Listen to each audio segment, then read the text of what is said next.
طہارت کی دو قسمیں ہیں۔ اگر اسے ہم فقہ کی اصطلاح میں پڑھیں تو اس کو آپ مشکل سے مشکل ترین کر کے بھی بیان کر سکتے ہیں، لیکن میرا مقصد صرف سمجھنا ہے اور سمجھانا مقصود ہے۔ طہارت صغریٰ اور طہارت کبریٰ، چھوٹی طہارت اور بڑی طہارت۔ طہارت صغریٰ سے مراد وضو ہے اور طہارت کبریٰ سے مراد غسل ہے۔ ایک معاملہ اور ایک مسئلہ ہمارے ہاں بہت اہم ہے کہ جب ہم جوتی پہن کر چل رہے ہوتے ہیں تو راستے میں نجاست وغیرہ کا خطرہ ہوتا ہے۔ نبی سرور عالم صلی اللہ علیہ وآلہ وبارک وسلم کی ایک حدیث پاک ہے، اس میں آپ علیہ السلام نے فرمایا اذا وطئ احدکم بنعلہ الاذی فإن التراب له طہور، او کما قال کہ اگر تم میں سے چلتے ہوئے کسی کے جوتے کو گندگی لگ جائے تو مٹی اسے پاک کر دیتی ہے، یعنی وہ زمین پر چل چل کر گھس گھس کر وہ جوتا کیا ہو جاتا ہے؟ پاک ہو جاتا ہے۔ اب یہاں سے ایک فقہی مسئلہ اور جس کو سمجھنا بڑا ضروری ہے کہ جب جوتا جو ہے وہ چلنے کی وجہ سے کیا ہو گیا؟ پاک ہو گیا۔ اب جنازے کے لیے بعض جگہوں پر، کیونکہ ہر طرف ایک جگہ ایک جیسا معاملہ نہیں ہوتا، ہر جگہ ایک جیسا معاملہ نہیں ہوتا، کہیں آپ دیکھتے ہیں کہ جنازہ گاہ کا اہتمام ہوتا ہے، کہیں جنازہ گاہ نہیں ہوتی، کہیں جنازہ گاہ سے باہر آپ کو کھڑے ہونا پڑتا ہے۔ تو جوتا پہن کر نماز جنازہ پڑھا جا سکتا ہے یا نہیں پڑھا جا سکتا، یہ ایک بڑا اہم مسئلہ ہے۔ یاد رہے علماء اور مفتیان اعظام اس حوالے سے فرماتے ہیں کہ اگر جوتا پہن کر کوئی شخص نماز پڑھنا چاہتا ہے تو دو باتوں کا خیال رہے، ایک تو اس کا جوتا بھی پاک ہونا چاہیے اور دوسرا جس جگہ وہ کھڑا ہے وہ جگہ بھی پاک ہونی چاہیے۔ اگر یہ دونوں شرطیں پائی جاتی ہیں تو وہ جوتا پہن کر نماز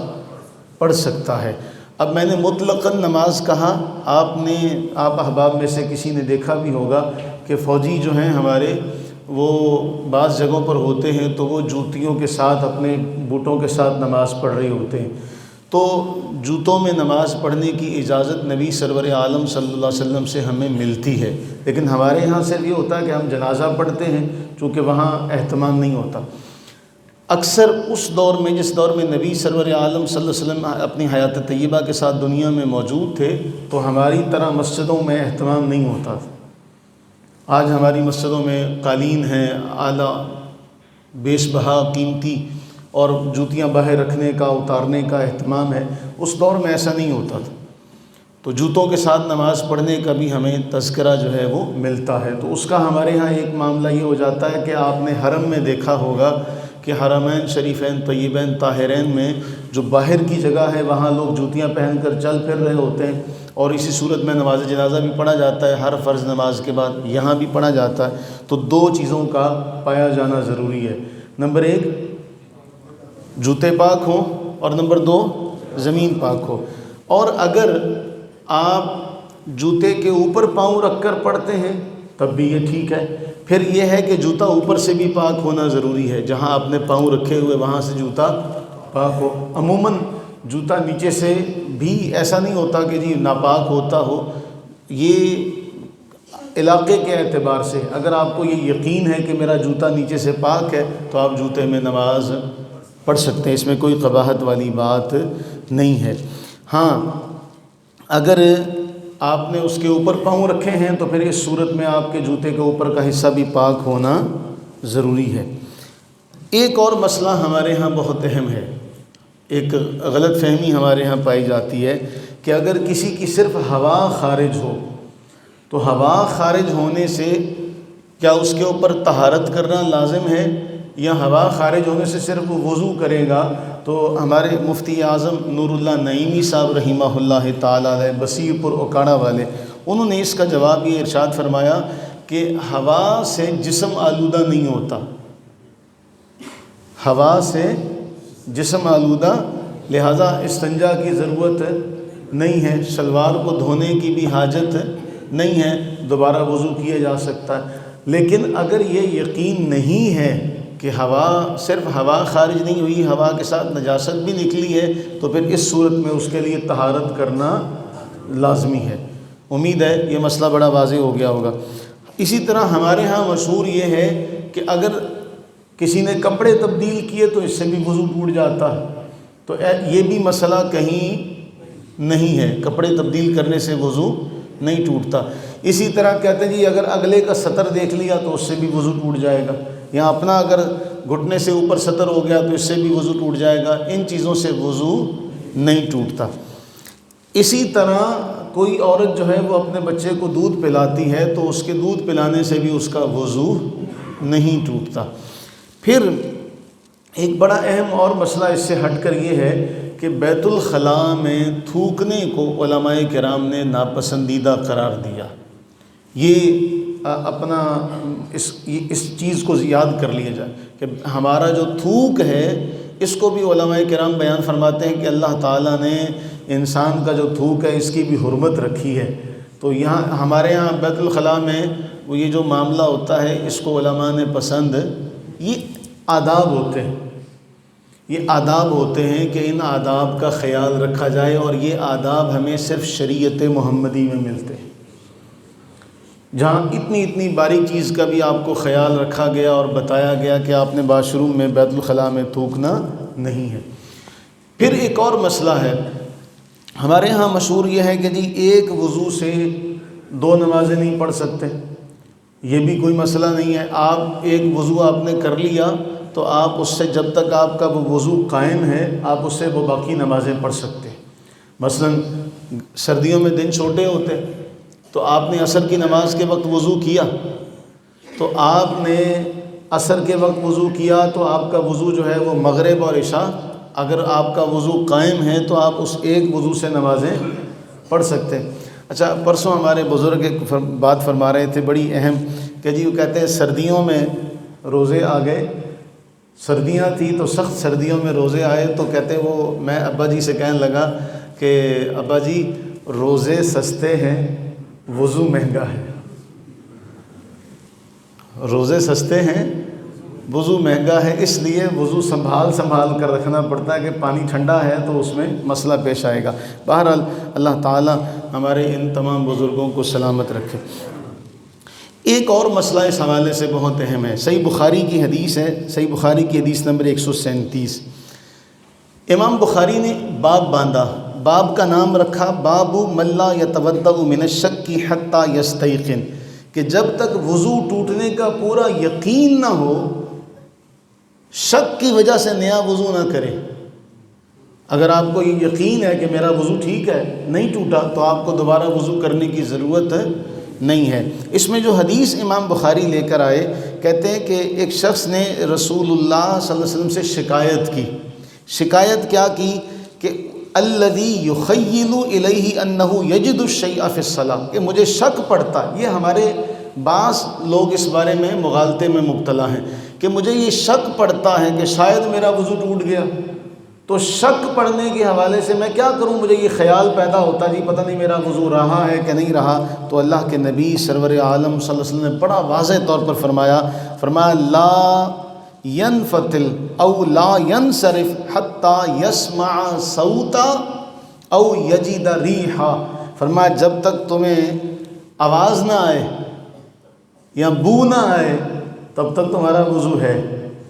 یعنی جس کو شک پڑتا ہے کہ پتہ نہیں میرا وضو ہے یا نہیں ہے، تو اس کے لیے اللہ کے نبی علیہ السلام نے بڑا واضح 2 ٹوک بیان کر دیا کہ تمہیں اگر آواز آتی ہے یا تمہیں بو آتی ہے تو پھر تو تمہارا وضو ٹوٹ گیا۔ یعنی شریعت اسلامیہ میں شک کی بنیاد کے اوپر کوئی بھی معاملہ اور فیصلہ، آپ دیکھیں کہ وضو کا بھی معاملہ اللہ کے نبی علیہ السلام نے شک کی بنیاد پر کرنے سے منع کر دیا۔ ابھی تمہیں یقین ہے کہ میرا وضو ٹوٹ گیا ہے تو پھر نیا وضو کرو، ورنہ یہ وضو نہیں ٹوٹا۔ اب ایک بڑا اہم مسئلہ، احادیث طیبہ میں امام بخاری رحمہ اللہ نے یہ ساری احادیث بالترتیب نقل فرمائی صحیح بخاری شریف کے اندر، اور صحیح بخاری کا جو حدیث نمبر ہے 140 اور 157۔ امام بخاری باب باندھتے ہیں، باب کا نام رکھتے ہیں ایک مرتبہ اعضائے وضو کو دھونا۔ یہ ہمارے معاشرے میں کسی دور میں ہم نے اپنے زمانہ طالب علمی میں ایک لٹریچر پڑھا تھا کہ کسی نے لکھا تھا کہ مسلمانوں کے معاشرے میں ڈپریشن نام کی کوئی چیز نہیں ہے، یہ ہم نے پڑھا تھا۔ اپنے زمانہ طالب علمی میں کتابوں کے اندر یہ پڑھا تھا کہ جی یورپ کے لوگ کہا کرتے تھے کہ مسلم ممالک میں ڈپریشن جیسی نام کی کوئی شے نہیں ہے، اور اس کا آج ہمارے معاشرے کا حال یہ ہے کہ آج آپ ڈپریشن کے جو لوگ کتنا شکار ہو چکے ہیں، فرسٹریشن کا شکار ہو چکے ہیں، ڈپریشن کا شکار ہو چکے ہیں، اس کا اگر آپ تلاش کرنا چاہتے ہیں سبب، اس کا سبب یہ ہے کہ ہم سے توکل چھین لیا گیا، ہم سے قناعت چھین لی گئی۔ ہمارے جو بچے ہیں، جو سوشل میڈیا دور کے بچے ہیں، یہ ہر نئی چمکتی ہوئی چیز کو دیکھتے ہیں اور اسے پانے کی کوشش کرتے ہیں، جیسے انوکھا لاڈلا کھلن کو مانگے چاند۔ تو وہ ایک ڈرامہ ہوتا ہے، لیکن اس ڈرامے کو دیکھ کر ان کے اوپر اثر ایسا ہوتا ہے کہ چاہتے ہیں بھی ہمیں بھی وہ چیزیں میسر آ جائیں، جبکہ ہمارے دور میں آپ جیسے جو بیٹھے ہیں، ہماری عمر کے یا ہم سے جو بڑے بیٹھے ہیں، ہمارے دور میں ایسی کوئی چیزیں نہیں تھیں جو ان کو دیکھ کر لوگوں کو مبتلا فتن کیا جاتا۔ آج کے دور میں ایسا معاملہ ہے کہ بچہ آنکھ کھولتا ہے، میں فلاں بنوں گا، میں فلاں بنوں گا، میرے پاس یہ ہوگا۔ دوسری سب سے بڑی وجہ یہ ہے کہ معاشرے میں جو مادیت پرستی ہے، یہ ہم میں سے ہر ایک کے اندر سرایت کی ہوئی ہے۔ ہم یہ سمجھتے ہیں کہ بندے کے پاس گاڑی اچھی ہے تو بندہ اچھا ہے، اگر یہ کمزور، اگر اس کا لباس صحیح نہیں ہے تو یہ غریب ہوگا، یہ ماڑا ہوگا، یہ کمتر ہوگا۔ ہم نے ظاہری اعتبار سے اپنے ذہنوں میں ایک حد قائم کر لی ہے، تو ہم اس حد کی بنیاد پر بڑا آدمی آتا تو اس کی عزت کرتے ہیں، جبکہ دوسرا آتا تو اس کی ہم عزت نہیں کرتے۔ تو ہمارا جو نوجوان بچہ ہے وہ آنکھ کھولتا ہے تو وہ دیکھتا ہے کہ نہیں، ایک پیسے والے کی معاشرے میں عزت ہے۔ علامہ غلام رسول سعیدی رحمہ اللہ نے لکھا، تبیان القرآن کے اندر ایک جگہ پر لکھتے ہیں کہ ہمارے معاشرے میں جوتی سلائی کرنے والے کی کوئی تعظیم نہیں کرتا، کوئی عزت نہیں کرتا، حالانکہ حدیث مصطفیٰ کریم علیہ السلام کے مطابق وہ محنت مزدوری کر رہا ہے اور اللہ کا پیارا ہے۔ اور اس کے بالمقابل ایک وہ شخص جو گاڑیوں اور بنگلوں کا مالک ہے اور سودی کمائی سے وہ مالک بنا ہے، اس کی ہم بڑی تعظیم اور اس کو عزت کی نگاہ سے دیکھیں گے کہ صرف پیسہ اس کے پاس زیادہ ہے، یہ نہیں ہوگا کہ بھئی اس کے ذرائع آمدنی کیا ہیں۔ تو ہمارا معاشرہ، تو ہمارے بچے جو ہے نا وہ آج کل آپ نظر آئے گا اس کا شکار ہوں گے، اور نوجوان طبقہ اس میں زیادہ ہمیں گھرا ہوا نظر آتا۔ اس لیے خدارا ماحول جو ہے اس کو سنوارنے کی کوشش کریں، ماحول کو سدھارنے کی کوشش کریں کہ نہیں، یہ روپیہ پیسہ جو ہے بعض معاملات میں اس کی اہمیت اپنی جگہ مسلم ہے، لیکن ہم بحیثیت مومن، ہمارے لیے صبر بھی سب سے بڑی چیز ہے، ہمارے لیے قناعت بھی سب سے اہم دولت ہے، جس کا آج ہمارے معاشرے میں کوئی تصور نہیں ہے، مفقود ہوتا جا رہا۔ اس حوالے سے اللہ کے نبی علیہ السلام سے ایک ایک مرتبہ بھی اعضائے وضو کو دھونا ثابت ہے۔ صحیح بخاری کی حدیث نمبر 157، حضرت عبداللہ ابن عباس رضی اللہ تعالیٰ عنہما اس کے راوی فرماتے ہیں، تودع النبی صلی اللہ علیہ وسلم مرتن مرتن، اللہ کے نبی اسلام نے تمام اعضائے وضو کو کتنی بار دھویا؟ ایک ایک بار دھویا۔ ایک بار ہاتھ دھوئے، ایک بار کلی کی، ایک بار ناک میں پانی ڈالا، ایک بار چہرہ دھویا، ایک بار دونوں ہاتھ کونی تک دھوئے، سر کا مسح کیا اور پاؤں دھوئے ایک ایک مرتبہ۔ اگلی حدیث امام بخاری لے کر آتے ہیں 158 نمبر صحیح بخاری کی، حضرت عبداللہ بن زید اس کے راوی ہیں، فرماتے ہیں کہ ان النبی صلی اللہ علیہ وسلم تودع مرتین مرتین، آپ نے اعضائے وضو کو دو دو بار دھویا، آپ نے اعضائے وضو کو دو دو بار دھویا۔ اس سے اگلی حدیث متصلاً 157 158 159 نمبر حدیث میں باب باندھا، باب الوضوء ثلاثاً ثلاثاً، تین بار اعضائے وضو کو دھونا۔ اس میں حضرت عثمان بن عفان رضی اللہ تعالیٰ سے روایت لے کر آئے کہ آپ نے برتن منگوایا اور آپ نے تمام اپنے اعضائے وضو کو تین بار دھویا، اور اس کے بعد فرمایا یہ وہ وضو ہے جو رسول اللہ علیہ السلام نے ہمیں بتایا، جس نے اس طرح وضو کیا اور 2 رکعت نماز پڑھی اور اس میں کوئی خیال نہ لایا، اپنے جی میں کوئی بات نہ سوچی، غفر لہ ما تقدم من ذنبہ، اس کے سابقہ تمام گناہ معاف ہو جائیں گے۔ تو ہمارے بعض لوگ وہ پانی چلا کے بیٹھے رہتے ہیں، جی سکون نہیں ہوتا، آپ انہیں بتائیں تو وہ کہتے ہیں جی مجھے تسلی نہیں ہوتی۔ تو رسول اللہ صلی اللہ علیہ وسلم نے ایک ایک بار بھی اعضائے وضو کو دھویا، دو مرتبہ بھی اعضائے وضو کو دھویا، تو وہ دو مرتبہ بھی کرنا وہ بھی ہمارے آقا کریم علیہ السلام کی سنت ہے۔ 3 بار دھونا بھی ہمارے آقا کریم علیہ السلام کی۔ اور ایک اور بڑی بات، جب ہم اس طرح کے مسائل پر بات کرتے نا تو ہمیں ایک بات سننے کو ملتی ہے، وہ تو جی دیکھو جی وہ تو کیا شان ہے ان کی، اس میں کوئی شک نہیں، لیکن ان کا اسوہ تو ہمارے لیے ہے نا، ان کا اسوہ تو ہمارے لیے ہے نا۔ آخر وہ ہمیں ہی تعلیم دینے کے لیے آپ نے یہ عمل کیا نا کہ آپ خود فرماتے ہیں کہ مجھ سے زیادہ اللہ تعالیٰ سے ڈرنے والا کوئی نہیں، مجھ سے زیادہ اللہ تعالیٰ سے ڈرنے والا۔ تو آپ اس قدر مقام پر ہونے کے باوجود بھی آپ نے 1 بار بھی دھویا، 2 بار بھی دھوئے، 3 بار بھی دھوئے۔ لہٰذا آپ کبھی 1 مرتبہ اگر آپ کو تسلی ہوتی ہے 1 بار ہی اچھی طرح سے دھو لیا جائے تاکہ اس حدیث پر بھی عمل ہو جائے، زندگی میں اس حدیث پر بھی عمل ہو، 2 مرتبہ بھی دھو لیا جائے، تو 3 مرتبہ اس شخص کے لیے جس کو لگتا ہو کہ جی میں اب صحیح وضو میں نے کر لیا، اس سے آگے جائے گا تو پھر اسراف ہوگا جو قطعاً درست نہیں ہوگا۔ اب ہمارے ہاں جو لوگوں کے ذہنوں میں شکوک و شبہات ہے جی بار بار دھوتے رہنا، پتہ نہیں جگہ خشک نہ رہ گئی ہو، تو 1 بار اور 2 بار آپ نے دھو دیا تو آپ نے دین میں ہمیں رعایت اور نرمی دی، دین میں سختی نہیں ہے۔ جہاں سختی ہے وہاں دین میں حدود اللہ کے نبی علیہ السلام نے بیان فرمائی، جہاں سختی نہیں ہے وہاں ہمیں اپنے اوپر خود سختی کر کے ہم اپنے لیے مسائل کھڑے کریں گے، وہاں ہمیں رعایات سے فائدہ اٹھانا چاہیے۔ ہم تو ویسے ہی رعایت سے فائدہ اٹھانے کے اپنے آپ کو محتاج سمجھتے ہیں، اور رعایت بھی جب بارگاہ مصطفیٰ کریم علیہ السلام سے ملے تو پھر تو ہمیں اس سے فائدہ اٹھانا چاہیے۔ پھر اس کے بعد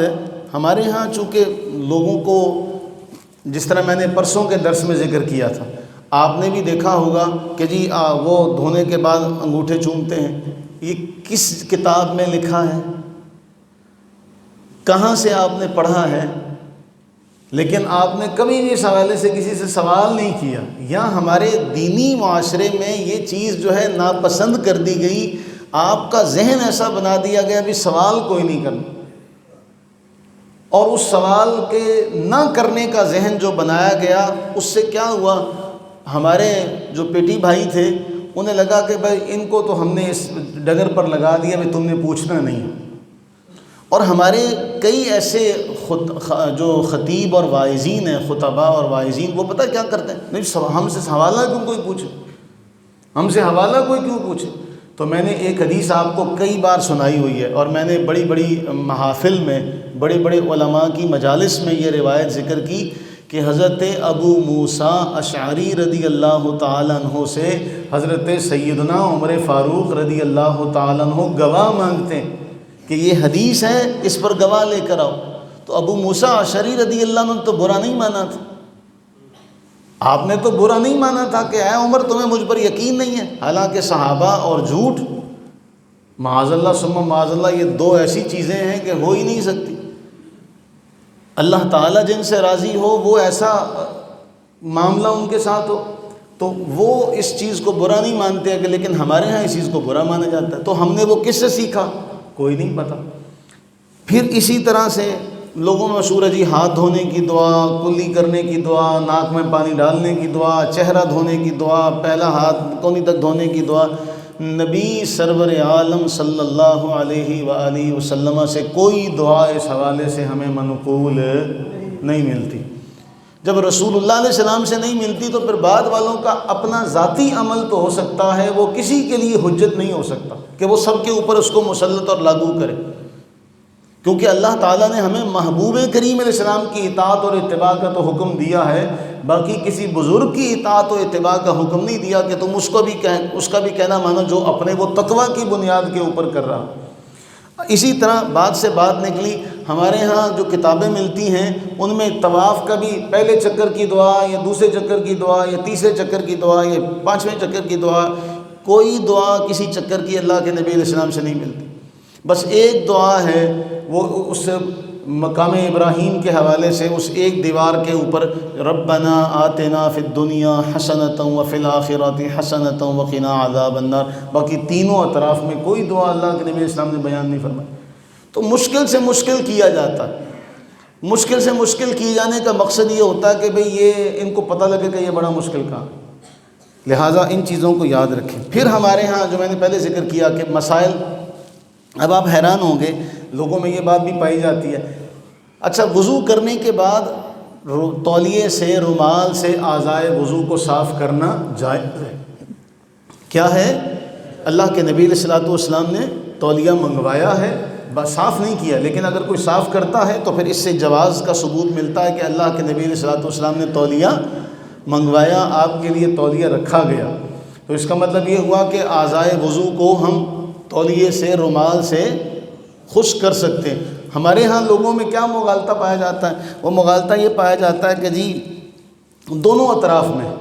کہ جی ان کو صاف نہیں کرنا، پہلا مغالطہ ان کو صاف نہیں کرنا چاہیے، ان سے گناہ گر رہے ہیں، تو تم نہیں چاہتے گناہ گرتے رہیں، پہلا مغالطہ۔ دوسرا مغالطہ، نہ جائیں ماندن نہ پائے رفتن، جائیں تو کہاں جائیں، وہ دوسرا مغالطہ یہ کہ جی اگر جلدی صاف کر لیں گے، اگر جلدی صاف کر لیں گے، اگر دیر سے صاف کیا جائے تو یہ جو ہے نا یہ گرتے رہتے ہیں، فرشتوں کو تکلیف ہوتی ہے، یعنی صاف کریں تو ہمیں کہتے ہیں جی اس کو گرنے دیں تاکہ گناہ کر رہے ہیں، نہ کریں تو وہ کہتے ہیں دیکھو جی یہ اعضائے وضو فرشتے اٹھاتے ہیں، ان کو تکلیف ہوتی ہے اس لیے ان کو صاف کر لینا چاہیے۔ تو دونوں طرف پھنستے ہیں، تو اس کا کوئی معاملہ اور مسئلہ نہیں ہے۔ اعضائے وضو کو بعد میں تولیے سے یا رومال سے خشک کر لیا جائے تو بہت اچھی بات ہے، اگر کوئی نہیں کرتا تو بھی کوئی بات نہیں ہے۔ ہاں ایک خیال ضرور رکھا جائے، مساجد میں ہم جب وضو کر کے نکلتے ہیں تو چونکہ اعضاء ہمارے خشک نہیں ہوتے،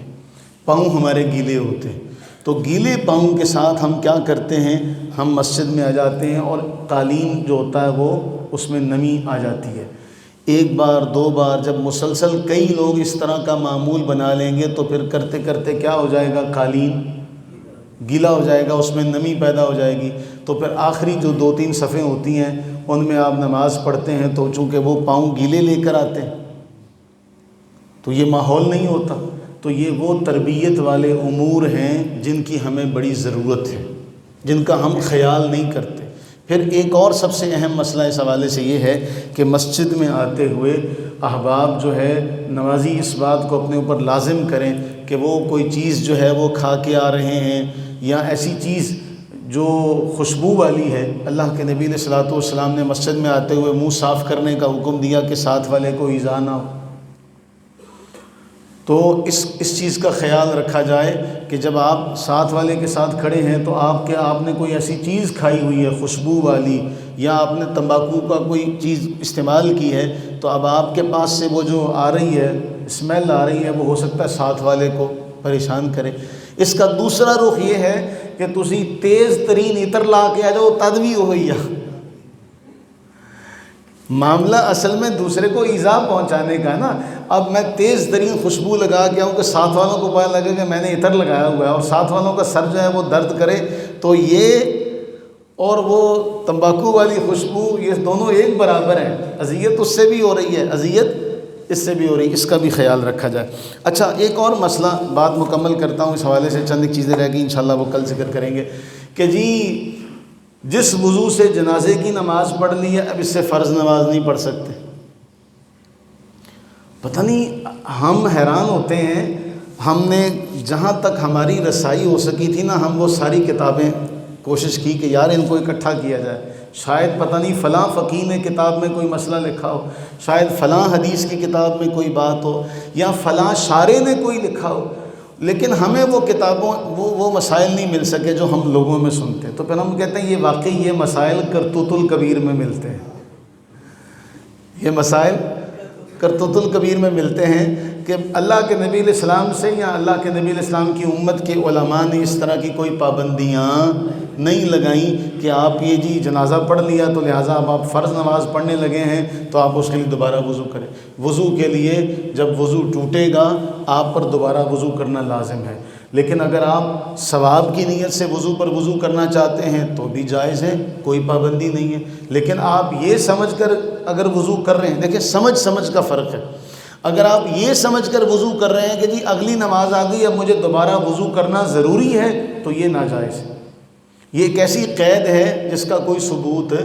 نہیں ہے۔ ان چیزوں کو واضح رکھنا ضروری ہے۔ میں نے کئی بار پہلے بھی ذکر کیا، جس طرح ہمارے معاشرے میں ایک مسئلہ ہے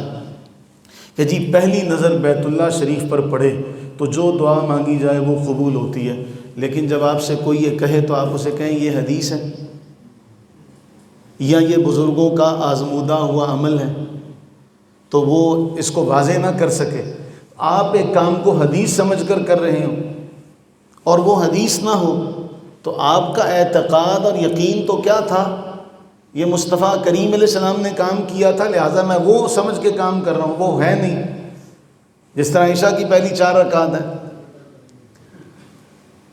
تو چین بچی تو بڑے ہوئے تھے لیکن حوالہ آج تک نہیں مل سکا۔ اور تو یہ چیزیں ان کو واضح رکھا جائے، ان میں فرق ضرور کیا جائے کہ ایک عمل سنت سے ثابت ہے اس کو کیا جائے۔ ہاں، وضو کے بعد 2 نفل پڑھنا اللہ کے نبی علیہ السلام سے ثابت ہے، وہ نہیں پڑھنے جس کا کوئی ثبوت نہیں ہے، وہ ہم نے پورا زور لگایا ہوا ہے۔ اب اس کے حوالے سے آپ جانتے ہیں نا کتنی مشہور حدیث ہے کہ رسول اللہ صلی اللہ علیہ وآلہ وبارک وسلم نے حضرت سیدنا بلال، جنہیں حضرت عمر بھی آقا بلال کہا کرتے، اے بلال تیرے چلنے کی آواز جنت میں سنتا ہوں، تیرے چلنے کی آواز جنت میں سنتا ہوں، کیا کرتا ہے؟ تو حضرت بلال نے کیا عرض کیا تھا؟ جی جب وضو کرتا ہوں 2 نفل پڑھ لیتا ہوں۔ تو یہ ان چیزوں پر کبھی کبھی عمل کرنے کی کوشش کرنی چاہیے۔ اللہ تعالی ہم سب کے لیے آسانیاں پیدا فرمائے، آمین ثم آمین۔ اللہم صلی علی سیدنا